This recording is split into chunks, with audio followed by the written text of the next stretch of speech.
Hello friends, welcome to Erode அம்மாச்சி சமையல். இது நம்ம வீட்டு சமையல். இன்னைக்கு நம்ம பார்க்க போறது ஒரு சூப்பரான பிள்ளைங்களுக்குலாம் ரொம்ப பிடிச்ச கேரட் அல்வா எப்படி நல்ல டேஸ்டா பண்ணலாம்ன்றத பாப்போம். நம்மளோட சேனல்ல சப்ஸ்கிரைப் பண்ணாதவங்க சப்ஸ்கிரைப் பண்ணிக்கங்க. சமையல் குறிப்புகள்லாம் உடனே உங்களுக்கு வேணும்னு நினைச்சீங்கன்னா பக்கத்துல இருக்க பெல் பட்டனை அழுத்தி வச்சுக்கோங்க. அப்படியே Facebook, Instagram, ஷேர் சாட்டை ஃபாலோ பண்ண மறந்துடாதீங்க. இப்போ இதுக்கு பாத்தீங்கன்னா நான் வந்து கேரட் ஒரு 1/2 கிலோ அளவுக்கு எடுத்து வச்சிருக்கேன். தோலெல்லாம் முத சீவிட்டு அதுக்கப்புறம் நல்லா துருவிக்கலாம். அப்படி இல்லைன்னா மிக்சியில் போட்டு பல்ஸில் போட்டிங்கன்னா துருவி கொடுத்துரும். அதுக்கப்புறம் நீங்கள் இந்த மாதிரி எடுத்து அல்வா பண்ணிக்கலாம். டேபிள் ஸ்பூனில் 1 ஸ்பூன் அளவுக்கு நெய் போட்டுக்கலாம். 8 முந்திரி பருப்பை 4 நாளாக கட் பண்ணி எடுத்து வச்சுருக்கேன். இதை போட்டு நல்லா வறுத்து எடுத்து வச்சுக்கலாம். கருகாமல் பார்த்துட்டு வறுத்து எடுத்து வச்சுக்கலாம்.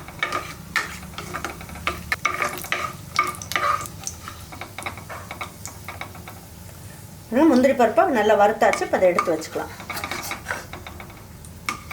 கேரட்டை துருவி எடுத்து வச்சுட்டு அதையும் இதில் போட்டுடலாம்.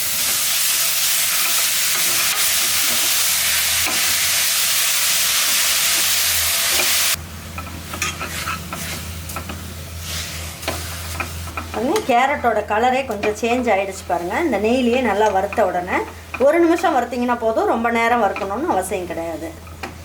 கெட்டி பால் இருக்கு இல்லைங்களா, ஆரஞ்சு கலர் பேக்கெட் பாலை நல்லா கொதிக்க வச்சுருக்கேன். இப்போ இந்த கேரட் முழுகிற அளவுக்கு நீங்கள் இந்த பாலை ஊற்றிக்கிங்க.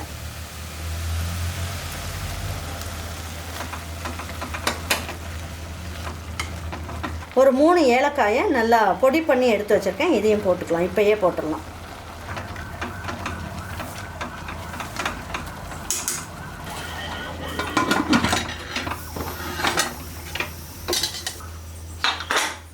இப்போ பாருங்கள், இது 3 விசில் வரட்டும். வந்துட்டு 1 நிமிஷம் ஸ்லோ ஃப்ளேமில் வச்சுட்டு எடுத்து வச்சுக்கலாம். பாருங்கள், ஸ்டீம்லாம் போயிடுச்சு.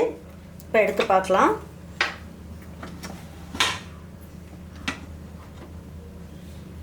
நல்லா இருக்குது பாருங்கள், கரெக்டாக இருக்குது. நம்ம போட்ட மெஷர்மெண்ட்டு நம்ம பாலில் போட்டது ரொம்ப நல்லாயிருக்கு. இப்போ இதை நல்லா ஒரு பரட்டி விட்டுக்கலாம். இப்போ சர்க்கரைன்னு பார்த்தீங்கன்னா 150 கிராம் அளவுக்கு சுகர் போட்டுக்கலாம். உங்களுக்கு இன்னும் கொஞ்சம் சர்க்கரை வேணும்னா பார்த்துட்டு போட்டுக்குங்க. சுகர் போட்ட உடனே இது வந்து இன்னும் கொஞ்சம் தளர்த்தியாக வரும். அதனால் இன்னும் ஒரு 2 நிமிஷத்துக்கு நல்லா அந்த மாதிரி கலக்கி விடணும். பாருங்கள், இப்போ இந்த ஸ்டேஜில் நம்ம என்ன பண்ணலாம், உங்களுக்கு வேணும் அப்படின்னு நினச்சிங்கன்னா மில்க் மேட் இருக்கு இல்லைங்களா, அது கூட ஒரு 2 ஸ்பூன் போடலாம். நான் இதில் 2 டேபிள் ஸ்பூன் அளவுக்கு, அதாவது 25 கிராம் அளவுக்கு பால் பவுடர் போடுறதில்ல.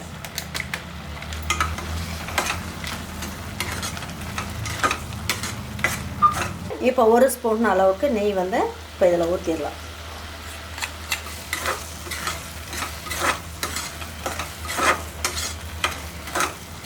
வறுத்த முந்திரி பருப்பு எடுத்து வச்சுருக்கோம் இல்லைங்களா, இதையும் எடுத்து இதில் தூவி விட்டு நல்லா கிளறி விட்டுட்டு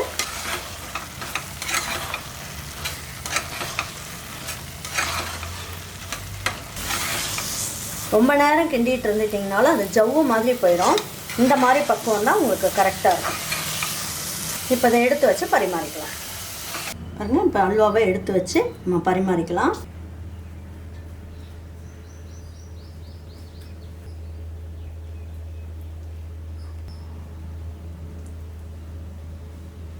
இதே மாதிரி செஞ்சு பாருங்கள். உங்கள் வீட்டில் இருக்க பிள்ளைங்க எல்லாருமே நல்லா ருசித்து சாப்பிடுவாங்க. நல்ல ஒரு ஹெல்த்தியான ஒரு அல்வாவாக நம்ம வீட்டில் இருக்க பிள்ளைங்களுக்கெல்லாம் செஞ்சு கொடுத்தோன்ற ஒரு ஃபீலிங் நமக்கும் இருக்கும். கண்டிப்பாக இதே மாதிரி ஒரு அல்வாவை உங்கள் வீட்டில் இருக்கவங்க எல்லாருக்குமே செஞ்சு கொடுத்துட்டு அவங்களுக்கெல்லாம் பிடிச்சிருந்ததுன்னா லைக் பண்ணுங்கள், ஷேர் பண்ணுங்கள், சப்ஸ்கிரைப் பண்ணுங்கள், மறந்துடாமல் கமெண்ட்ஸ் பண்ணுங்கள். தேங்க்யூ ஃபார் வாட்சிங் ஈரோடு அம்மாச்சி சமையல். தேங்க்யூ.